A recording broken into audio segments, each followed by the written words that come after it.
আসসালামু আলাইকুম। গণিতের আরো একটি নতুন ক্লাসে আপনাদের সকলকে স্বাগত। আজকে আমি সমান্তর ধারার একটি গুরুত্বপূর্ণ অঙ্ক করব। এই অঙ্কটি কি বলছে তাই দেখেন। বলছে কোন সমান্তর ধারার 12তম পদ 77 হলে প্রথম 23টি পদের সমষ্টি কত? প্রথমে কি বলছে সেটা জানতে হবে আমাদের। বলছে কোন সমান্তর ধারার প্রথম মানে এই যে 12তম পদ হচ্ছে কত? 77 তম পদ মানে 12তম পদ 77। প্রথম 23টি পদের সমষ্টি। প্রথম অঙ্ক হচ্ছে আমাদের এইটুকু হচ্ছে আমাদের প্রথম অঙ্ক। তাহলে কি বলছে দেখেন, আমরা মনে করি সমান্তর ধারার প্রথম পদ ইকুয়াল টু এ, সাধারণ অন্তর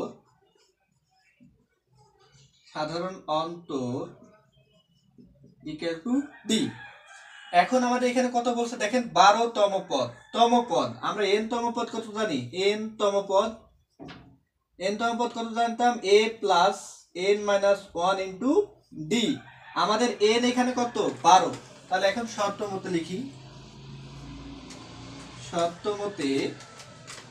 a প্লাস n মানে 12তম পদ minus 1 into D equal to কত?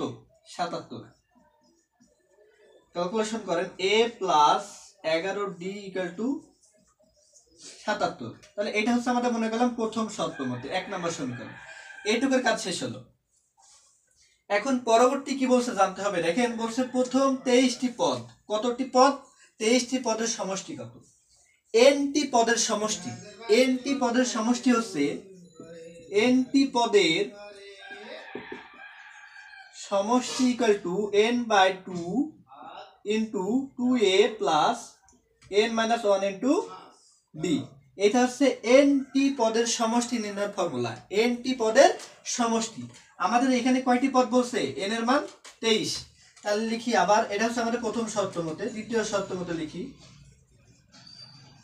দ্বিতীয় শর্ত মতে বলছে s23 ইকুয়াল টু n এর মান কত? n/2। n এর মান কত? 23 ভাগ 2 ইন্টু 2a প্রথম পদ প্লাস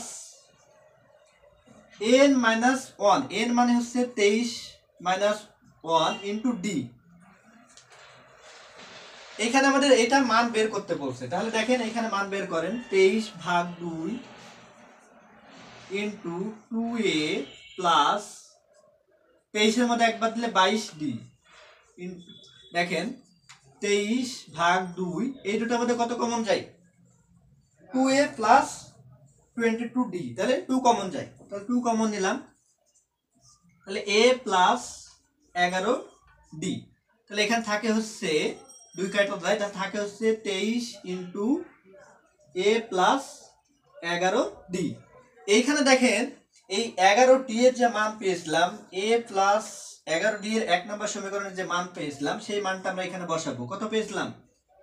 23 ইন্টু 77।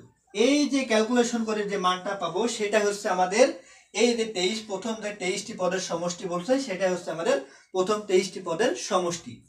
এটাই হচ্ছে এই অঙ্কের সমাধান।